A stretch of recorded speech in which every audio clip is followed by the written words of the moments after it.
context needed before we get to the core issue. My dad raised me until I was 14. My mother didn't want to be a parent, and she left my dad and me while I was still a baby. She didn't pay her child support payments, and she quit jobs left and right so she didn't have to. She even went to jail twice for failure to pay, and the every other weekend parenting time she was given by the courts despite her lack of parenting me, she rarely, if ever, took. She never took the full weekend anyway. She met her husband when I was 6. From the age of 6, when my mother and her husband met, to the age of 14, when I lost my dad, I saw my mother and her husband 5 times.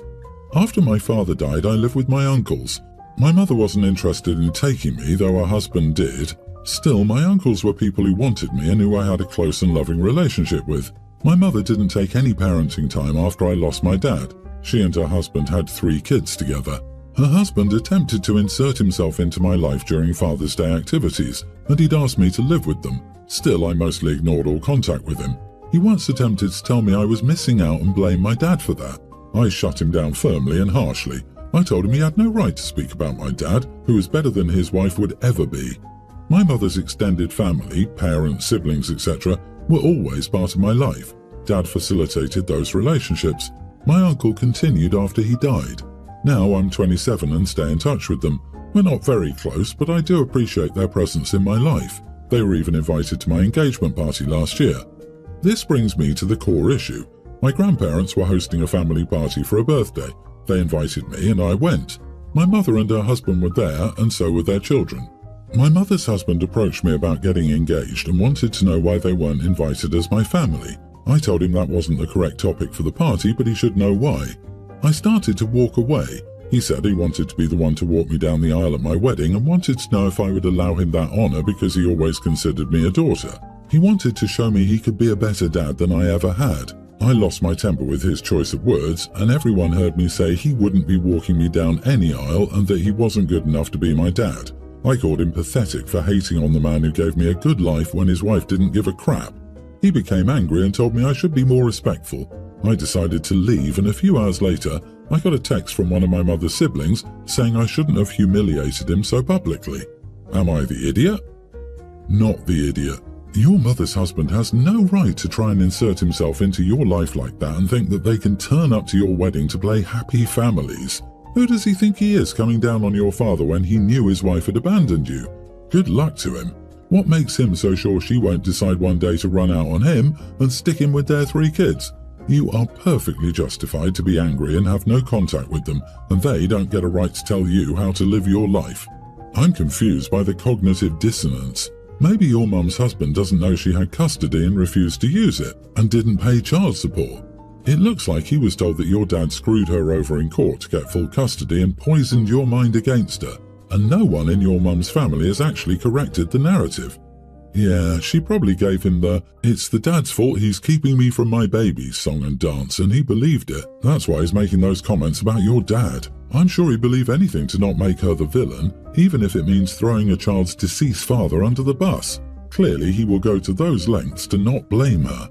I guarantee mother's husband was trying to ambush or shame OP in a public situation where he didn't believe OP would dare to say no, as is OP's perfect right. He overstepped boundaries by trying to insert himself into your life in such a significant way.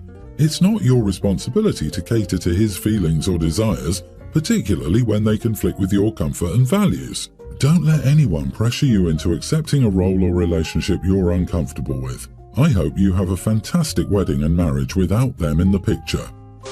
I, 34 female, have wanted a Porsche SUV since I was a girl. My husband, 36, and I do very well for ourselves. We earn a little over $150,000 each, so our combined household income is over $300,000. Unlike my partner, I grew up poor from absent, uneducated migrant parents. I worked hard with little support, put myself through school, and climbed the career ladder. When I was younger, my best friend had the life I was so envious of: loving parents, a warm home, and security. I aspired to be like her mum, a gorgeous woman who openly loved her kids and was active in their lives. She also drove a Porsche, as did many other wealthy soccer mums. It became the thing I wanted to have since, the made-it item. I'm not a materialistic person. I do not own or care for luxury brands. I don't gamble. My dad continuously lost the family savings, do drugs, or have money pit hobbies. I currently drive a 1999 Toyota that refuses to die, while my husband drives a sports car he bought for around $70,000 before we met. When we married, I brought about $60,000 more into the relationship. Our finances are completely combined, and we're lucky we don't need to think or worry about finances. Besides our home, which is fully offset, we have no other debts. We're expecting our first child and looking into buying an SUV and replacing my death trap. He's a car person and I'm not. I want to buy a Porsche while he's firmly against it, despite knowing my reasons. These are his reasons. 1. You're paying for the brand. I know. 2. Other cars in that price range offer way more features. 3. It doesn't even compare to what's on the market in terms of tech, safety and inclusions. 4. It doesn't have a lot of room or boot space. 5. It doesn't offer a comfortable driving experience. There are more reasons, but those are the main ones. He's happy to support us in buying a car within that price range, his preference being a Volvo or Lexus. I understand his reasons are valid and know my desire for this car is emotionally driven. I don't even care if it's second-hand, but he's also strongly against this. I deserve this one materialistic thing my heart wants and that I've worked hard to be in a position to afford. So before I potentially do something irreversibly, am I the idiot if I put my foot down telling him I'm buying this car and go to the dealership and buy it myself without his agreement? I edited to add that it would be an SUV, ideally the Cayenne, but I would be happy if it was the Macan. As a car guy, I'll say you are the idiot. You're pretty open about this just being something you want to be like a friend's mom you once knew. That's not a great argument to buy any luxury item, let alone a Porsche. Whatever price you've seen on the website isn't even close to the end price you'll get to once you spec out the car and nobody buys the base model. It's going to depreciate so much harder off the lot, and when the new wears off and things start failing out of warranty, you'll both have to deal with the consequences. He's trying to give you options, and your logic of, I want it because I want it, doesn't ring true to me on this large of a purchase. It's not a you purchase when it's this big, it involves you both. I make over $150,000 and drive a VW. Yeah, I want a Porsche, but it's not smart. Maybe at 50 plus. By the way, check the insurance price on the car, it will come as a shock. And the cost of servicing it? And they are expecting? Like, hello? Kids are going to get that messy. And if they get sick, imagine cleaning up throw-up or diarrhea. Sounds like someone isn't really thinking things through. Honey, I hear you want it. You've worked hard and can afford it. If it's important to you and meets your growing family's needs, explain it to your husband. But don't go buy one on a whim. My sister got married this past weekend. For context, I'm 19 male, dating my girlfriend Emmy, 19, for 8 months now. Emmy was invited to the wedding despite the fact my sister doesn't like her because she would rather me be with an ex-fling of mine. My ex-fling, Anna, 21 female, is the sister of my best friend Josh, 19 male. I don't have any contact with Anna and my best friend and I have set boundaries regarding all that. Anna has also made my girlfriend feel uncomfortable on purpose many times, to the point Josh called out his own sister multiple times. We also have 4 other friends in the friend group, all of similar ages, 19 to 20 years old, and all of us college students. My sister knows all of them but isn't close to any of them. Anyway, my sister prefers Anna over Emmy because she considers Anna to be prettier and classier. I never entertained her thoughts and always put firm boundaries that were only sometimes respected. For that reason, she decided to invite my entire friend group to the wedding as a justification to also invite Anna. I told her I was uncomfortable with that and that she didn't have to invite my friends to her wedding. We had back and forth arguments, ending with a "my wedding, my rules," so I shut my mouth. The wedding came, etc. Since my friends are college students, most of them are either unemployed or have part-time jobs at best, so they don't make much. They ended up giving her a collective gift of silverware, which cost around $200. They also gave them another $300 in cash. That's all they could afford collectively for the reasons previously mentioned. My sister is now throwing a tantrum about how cheap my friends are, how the silverware wasn't even that expensive, and how they should be ashamed for being so cheap and that when you're invited to a wedding, you're supposed to give a great expensive gift because being cheap is disrespectful to the couple who invited you to their wedding. I told her that she was not entitled to a nice or expensive gift in this scenario. She invited my entire friend group out of spite only so she could justify inviting Anna despite my boundaries. She knew my friend group consisted of broke college students, so she had no right to expect much. Now her husband and my parents blame me for being an idiot, for not calling out my cheap friends, and for not knowing wedding etiquette. Not the idiot, OP. Your sister is really a bit of a twit. Your friends were generous, especially given their status as students. In this culture, expensive wedding gifts are not the price of attendance. One assumes that an invitation is a sign of friendship rather than greed. Apparently, your sister has her own unique motives. Her wedding, her guest list. Her guest list and their gifts are her problem, not yours. Unless the invitation included a minimum entry or gift value amount, your sister should be grateful for any gifts she receives. That's the classy thing to do. Unless a minimum entry or gift value amount was included on the invitation, which would be tacky in its own way, wouldn't it? Can you imagine? Please don't bother showing up unless you spend at least X on a wedding gift. We also accept cash, check or PayPal. Our PayPal address for the wedding is Y. Payment by installments can be discussed. They aren't cheap guests. $500 is still a lot of money, especially for broke college students. Also, they weren't close to your sister or the groom, so why should they spend a lot of money on them? However, you are the idiot for assuming she only invited your friend group because of Anna. I don't see any reason for that in your story, only that your sister likes Anna more. If she was friends with her, she could have just invited her. Her wedding, her rules. I love camping and hiking on the weekends. My wife always hated it and hardly went. One of my children doesn't like it either, but to my happiness, my other children, Emma, 25 female, and Mike, 28 male, love it and we do it several times a year. Mike has been with Jenny, 26 female, for 1 year-ish, and she has some mobility issues. She can walk, but not long distances. She's a kind and good girl. We have a great relationship, and because of that, my wife and I invited her to go to the beach with the rest of the family.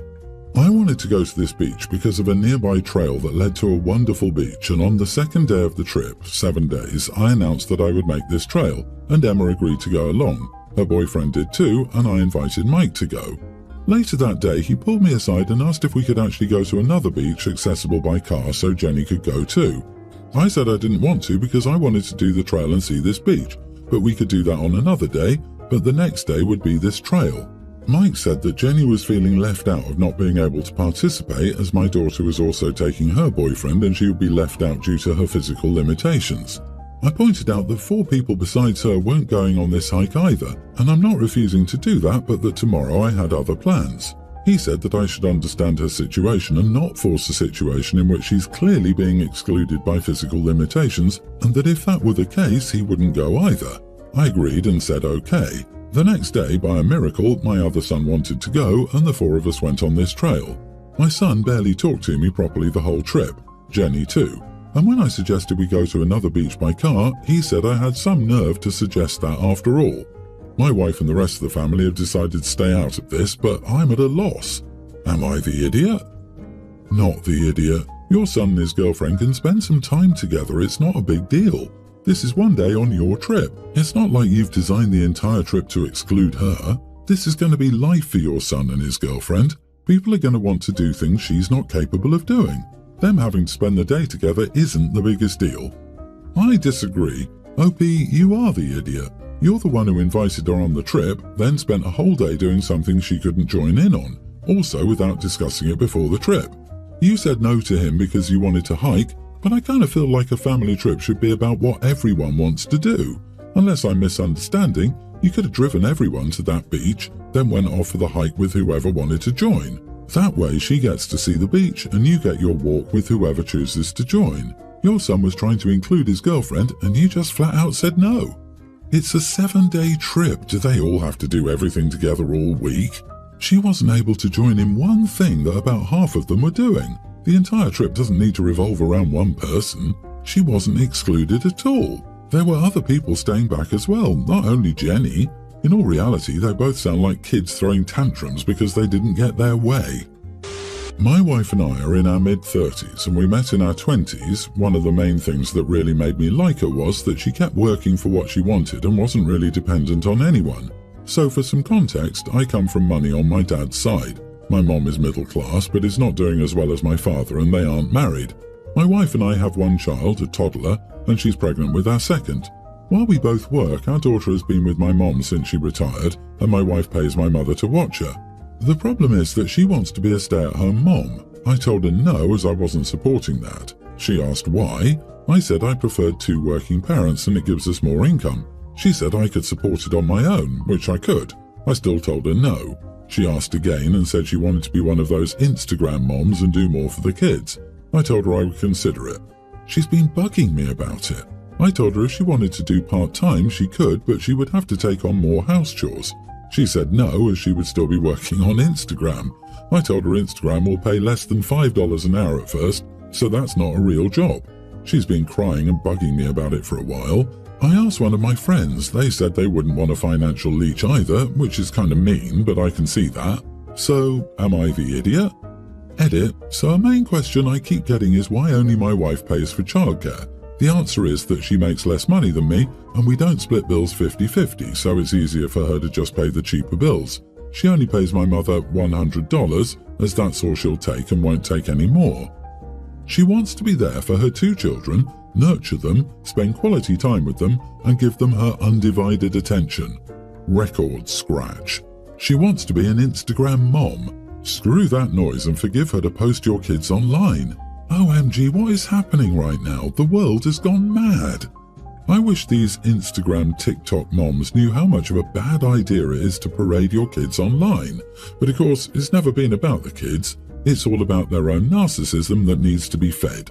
As a stay-at-home mom, absolutely not the idiot. She's not staying home because of rising daycare costs or so she could be more present in the kids' lives. She's wanting it to be an Insta-mom. What reality does she live in? Good God, that is cringe as heck. She's almost middle-aged, for God's sake.